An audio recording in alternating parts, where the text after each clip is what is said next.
1. Contrary to the speeches of both government benches, this debate is not a "this house supports TV shows that comfort you" or "this house supports taking a break from TV shows" or even "this house would rise up and support the poor because they watched the last 2 seasons of Squid Game." It's a motion quite uniquely by battle or about battle royale themed media. My simple intuition pump to you is Squid Game season 1 and 2 is one of the most like Netflix most popular TV show of all time. How many people after watching those 2 seasons became activists? How many people helped the poor? How many people did all of the big impacts that opening government said? Probably zero. In fact, the two arguments coming from the PM are exactly what breaks and makes both government teams incapable of winning this debate. Because if you really think about it, what enables you to feel comforted is not the same thing that inspires you to act. Government bench has not proven this comparative, they lose this debate entirely. Two questions in this debate. One, to what extent does battle royale media inspire us and make us think? And two, to what extent does battle royale media enables us to act? First, why is OG insufficient in proving their burden? One, the main two arguments coming from them is a contradiction. I'll prove this in 3 ways. A, PM says we feel comforted about these stories, that it enables us to act. It can't be both, right? It can't just be something that enables us to feel less bad about ourselves, but at the same time be something so integral that allows us to strive for action. B, if OG's main impact is the latter, that it allows us to strive for action, they are severely overly stepping the extent of how much people take in and get influenced by media. Because as we see what actually happens in the real world, it's not the acts of kindness or the acts of protest that people emulate from these shows. It's literally the games itself that are emulated.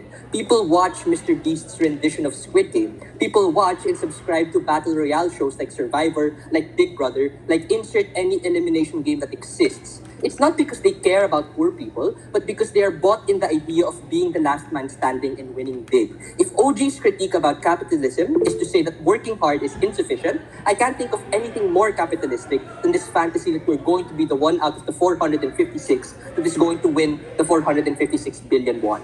C, if OG's main impact truly is the former, that they're just comfort for people to relate to, I doubt the extent of how necessary this particular type of media is. Here is a short list of things you can do when you feel depressed and anxious. Take a nap, talk to friends, go to the park, watch a rom-com. Suffice to say, there are 500 ways to experience human emotion and get rid of the existential stance that OG seems to deem as necessary. Josef, my partner, outweighs this in 2 key aspects. A, Josef explains the comparative harm that exists because of this rise. It's not that poor people are bad or poor people are good. It's that our interpretation of poor people is generalized and tokenized to what we see on media. You literally become stupider at the point in which you buy into this narrative that OG wants you to believe. 2, at most, OG and GovBench advocates for unengaging and surface-level media. Just because there is a TV show that says capitalism is bad, that doesn't necessarily mean that we should automatically support it. If it is the young adult that we want to support in this debate, let's please welcome them to other stuff that can tangibly lead to them acting. I heard studying and touching grass is a really nice alternative. Why is CG extension not going to work? And note, CG to a large extent says the same thing as OG, so this also applies to them. All of the things that I said. 1. CG's extension is on catharsis and making people feel things and how good that is.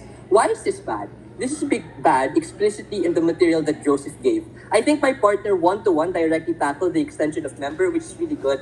Thank you for that. 1. Member misses the most important mechanism to prove their own case. Why is heightened anxiety the tipping point for me to act? Hint, it's not. 2. The extent of their mechanism is that it showcases a mirror to the horrors of the world.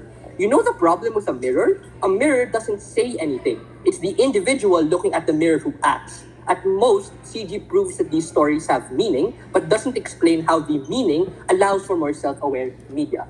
3. As to what Josef explained in his speech, their big impact of creators of these shows being woke is literally the opposite of what has happened in current status quo. The public's reaction is literally the impetus for the creator of Squid Game to stop wanting to make Squid Game Season 3.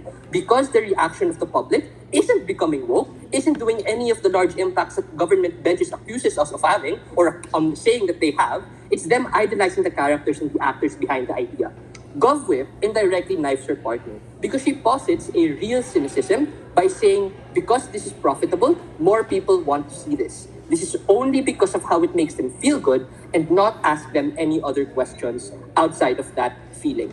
The irony, to which Joseph explains in his speech, is something that outweighs all of closing government's impact. Before I move on to weighing us against our opening, I'll gladly take a POI.